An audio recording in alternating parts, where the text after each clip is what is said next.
There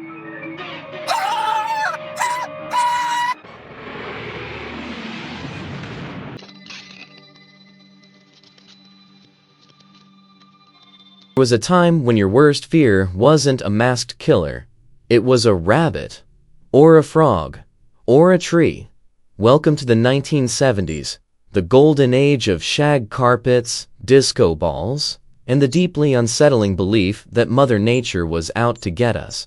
Back then, environmental anxiety wasn't just a political issue. It oozed into cinemas, crawled into living rooms, and left entire generations terrified of bees, rats, and even grass. These weren't just horror movies. They were warning signs wrapped in fur, fangs, and fungus. The 70s gave us a tidal wave of eco-horror classics, films where nature didn't just fight back, it struck first. Sometimes low budget, sometimes unintentionally hilarious, but always unforgettable. In today's countdown, we're diving into 10 iconic eco-horror films from the 1970s that made you think twice about going outside. From mutant animals to killer weather, this list has it all. And wait till you see number 5.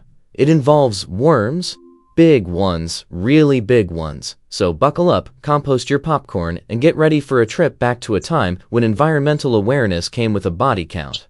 And stick around till the end. We've got a surprise connection to a modern horror trend that might just make you rethink your next hike.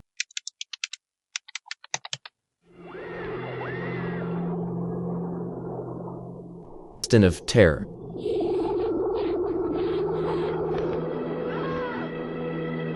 Yes, technically Piranha dips a fin into the 1970s creature feature craze with a wink and a bite, but don't be fooled. Beneath the satire, there's real eco-horror swimming just below the surface, and by the time the credits roll, the water runs red. Directed by Joe Dante, who'd go on to make Gremlins, Piranha tells the story of a military experiment gone wrong, because of course it does. Genetically enhanced piranhas, bred for warfare during the Vietnam War, get released into a local river by accident. What follows is a full-on feeding frenzy, complete with summer campers, clueless tourists, and panicked officials shouting into walkie-talkies. The piranhas may be tiny, but they're relentless. They strip flesh in seconds. They travel in coordinated swarms, and they turn idyllic swim spots into blood-soaked nightmares. The film doesn't hold back. Kids, pets, lifeguards, no one is safe.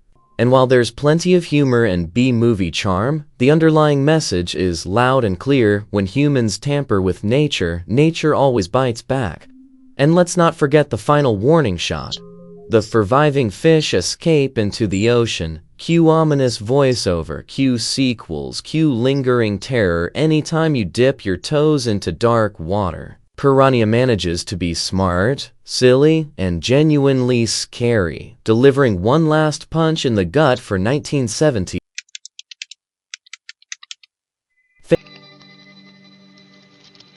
Phase 4 isn't your typical nature goes wild horror flick. There are no mutant bears, no exploding worms, no killer vegetables. What it does have: ants, intelligent, organized, unsettlingly strategic ants, and unlike most eco-horror films, this one plays it smart, almost too smart. Directed by Saul Bass, legendary title sequence designer. Psycho, Vertigo. This is his only feature film, and it's weirdly brilliant. The story follows two scientists who set up a desert lab to study strange ant behavior. These ants aren't just foraging, they're evolving. Fast, they build geometric structures, they cut off communication, they start targeting humans. The brilliance of Phase 4 lies in its tone, quiet, sterile, clinical, and in its stunning close-up, macro photography of real ants. There's something deeply unsettling about watching insects move with such eerie coordination, like a hive mind calculating humanity's expiration date. One unforgettable moment? The ants destroy a computer system from the inside using teamwork. Then they cut off the cooling system, turning the lab into a slow cooker of dread. This isn't nature reacting emotionally, it's nature outthinking us. Though it flopped at the box office, Phase 4 has gained cult status for its cerebral approach and chilling atmosphere. It's not just a horror story, it's a quiet war, and the ants might already be winning. Also worth noting, the original ending, cut from release, shows humans becoming part of a new evolutionary phase controlled by ants. Nature doesn't just fight back, it absorbs. When it comes to eco-horror, Food of the Gods, 1976 asks the all-important question, what if nature grew too much? Based very loosely on an H.G. Wells story, this film takes supersized problem to a whole new and hilariously terrifying level. Set on a remote Canadian island, the plot kicks off when a mysterious gooey substance bubbles up from the ground. Naturally, a few locals feed it to their chickens, because that's what you do with strange glowing sludge, and the next thing you know, giant chickens, giant wasps, giant rats. Basically, it's a buffet of oversized creatures with a taste for human flesh. When a group of city folks, including a pro football player, arrives on the island for a little getaway, they soon find themselves trapped in a low-budget nightmare. Rats the size of golden retrievers crash through walls, chew through tires, and storm cabins like they're leading a rodent revolution. The effects? Gloriously janky. Think Miniature Says, rubber monsters, and real rats awkwardly superimposed over footage of screaming humans. It's clumsy, chaotic, and absolutely delightful if you're into that kind of thing, which, let's be honest, you are. Food of the Gods may not be good in the traditional sense, but it's unforgettable. A perfect time capsule of 70s ambition meets madness, with the clear moral, don't mess with strange Jew, especially if you're on an island, surrounded by rodents.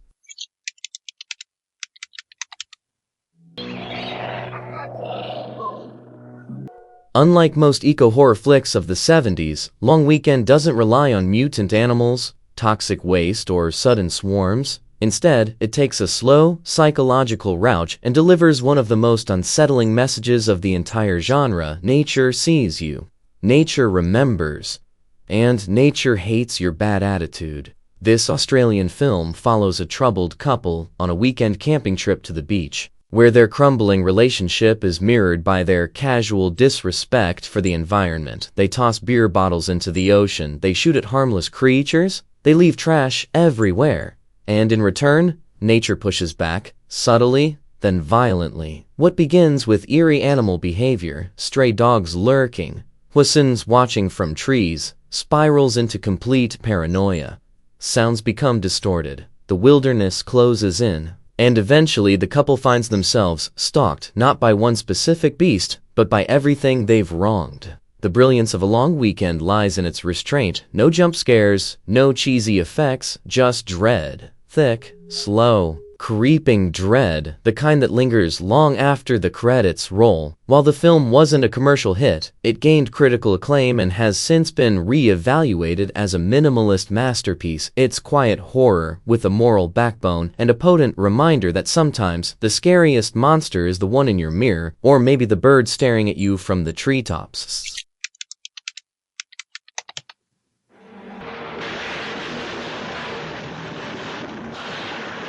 Forget honey and pollination. The Bees, 1978, turns these buzzing little workers into airborne agents of chaos. Imagine a world where swarms of aggressive mutant killer bees invade cities, explode through windows, and apparently have a political agenda. Welcome to one of the most gloriously unhinged eco-horror films of the decade. The plot? South American killer bees are smuggled into the U.S. and begin interbreeding with domestic bees, creating a super aggressive hybrid. Naturally, governments panic, scientists scream, and people get stung.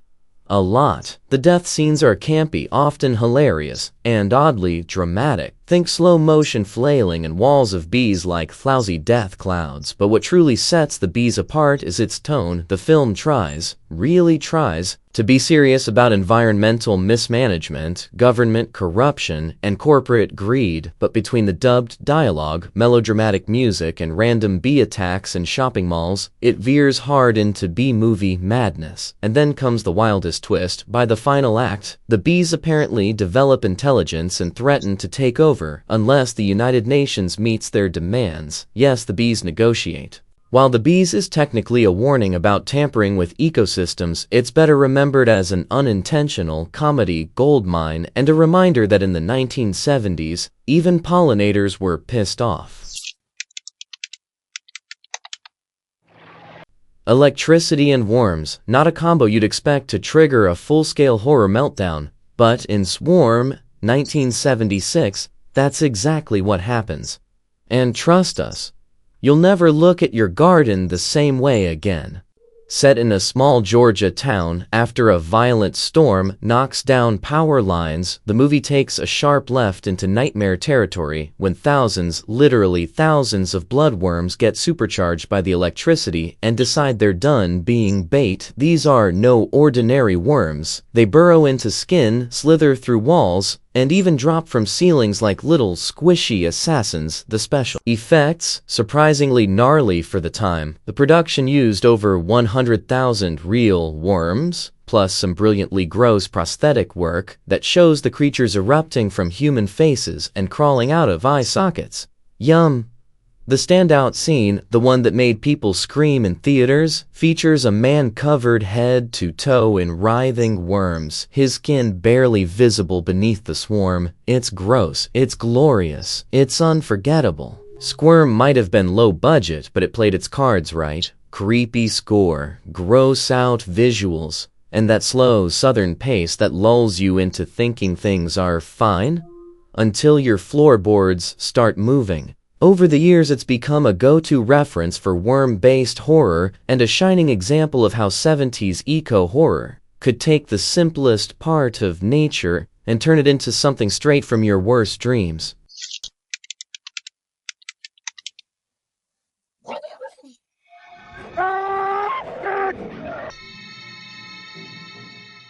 If you've ever wanted to see a giant mutant bear fetus rampaging through the woods, you're in luck. Prophecy, 1979, is one of the most bizarre, unintentionally hilarious entries in the eco-horror canon, and yet it tries so hard to be serious. Directed by John Frankenheimer, this film aims to tackle real environmental issues: pollution, deforestation, corporate greed. The setting is a remote Maine forest where a paper mill has been dumping mercury into the water. The result? Deformed fish, sickened animals, and, oh yes, a towering mutated bear creature that looks like a melted garbage bag with claws. At the center of the story is a well-meaning doctor and his pregnant wife investigating the health crisis among a local indigenous tribe, but the investigation quickly turns into a survival story when the mutant bear, nicknamed Katadin, starts tearing through tents, people, and logic. One of the most infamous scenes in eco-horror history, a camper in a sleeping bag tries to hop away from the monster, only to be launched into a rock and explode into a puff of feathers. It's absurd. It's horrifying. It's cinema. While Prophecy was panned by critics at the time, it's now considered a cult gem for fans of so bad it's good horror. And underneath the rubber suit, there's still a sobering message: mess with nature long enough, and nature might just return the favor, with fangs and mercury poisoning.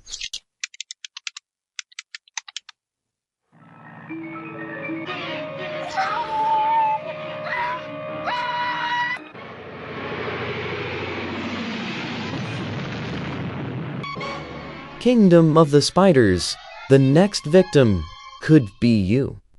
If you're even mildly arachnophobic, this one might just push you over the edge.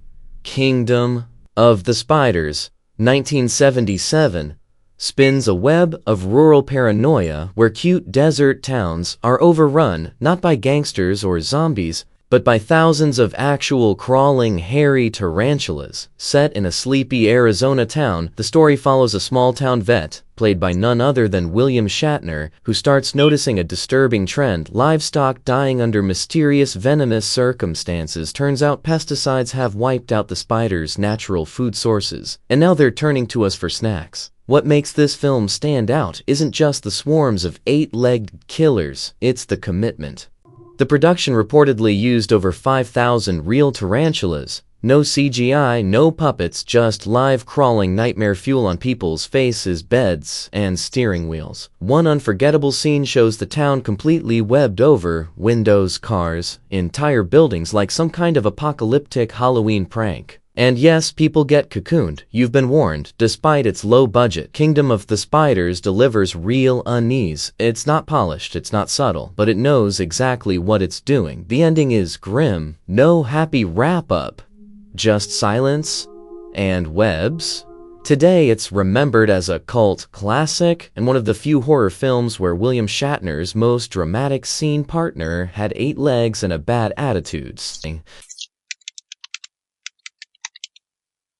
Day of the Animals is coming, and there is no place to hide.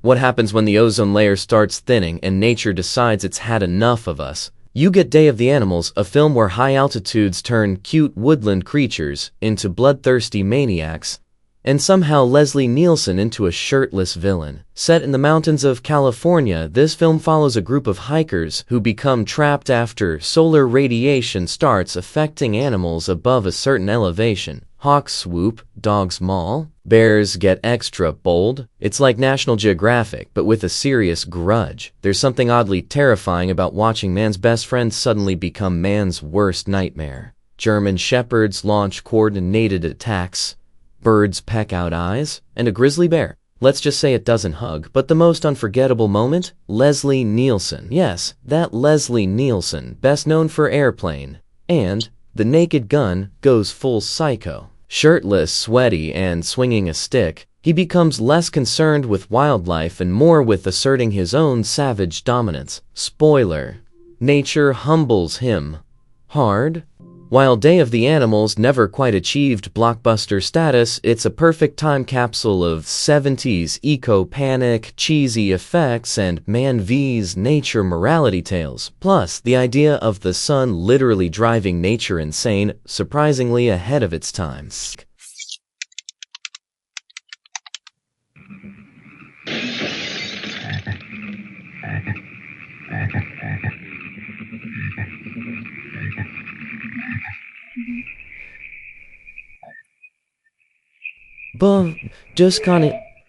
Before genetically modified mosquitoes or rising sea levels, there was something much simpler and slimier. Frogs, 1972, hopped into theaters as one of the earliest and weirdest entries in the eco-horror craze, and let's just say, Kermit wasn't invited. Set on a southern plantation drenched in humidity and arrogance, this film centers on an upper-class family who's been trashing the environment, and now nature's RSVPing with a vengeance. Frogs, snakes, alligators, lizards, you name it, they show up like uninvited party guests with murder on their minds. Despite the title, the frogs don't actually do much attacking. Instead, they sort of supervise, like slimy little mafia bosses letting their fellow critters do the dirty work. It's less amphibian apocalypse and more nature's slow burn mutiny. Still, the film's eerie tone and campy death scenes turned it into a cult favorite. Who could forget the wheelchair-bound grandfather sinking into a swamp, his cries muffled by a chorus of croaking? It's bizarre, it's slow, and it's oddly mesmerizing. And yes, the frogs do eventually take over the mansion because of course they do. Today, Frogs is remembered less for its terror and more for its sheer commitment to the bit. Nature strikes back, but politely and with lots of ribbities. Eco-horror, right before the slasher boom of the 80s took over. So, what did we learn from the 70s? That frogs can organize a coup, worms can explode people, and ants might be smarter than all of us. These movies weren't just low-budget monster flicks. They were reflections of a world slowly realizing that the environment wasn't just scenery, it had teeth. And it was tired of being ignored. Sure, some of them were campy, some were straight-up weird. And let's be honest, at least 3 featured questionable acting and very questionable special effects, but beneath the rubber suits and screaming soundtracks was a raw, pulsing anxiety about pollution, overdevelopment, and our place in the natural order. The message? Nature doesn't forget. Now it's your turn. Which of these eco-horror classics haunted your childhood? Or made you laugh out loud? Did we miss a favorite? Maybe Bug, 1975? Or The Swarm? Let us know in the comments. We're always up for more nature-based trauma. If you enjoyed the ride, don't forget to like, subscribe, and ring that little bell so you don't miss our next deep dive into retro horror. Next up, let's just say it involves robots, theme parks, and a lot of screaming children. You've been warned. Until then, respect the forest, watch your step in the lake, and for the love of survival, never ever ignore a squirrel staring at you.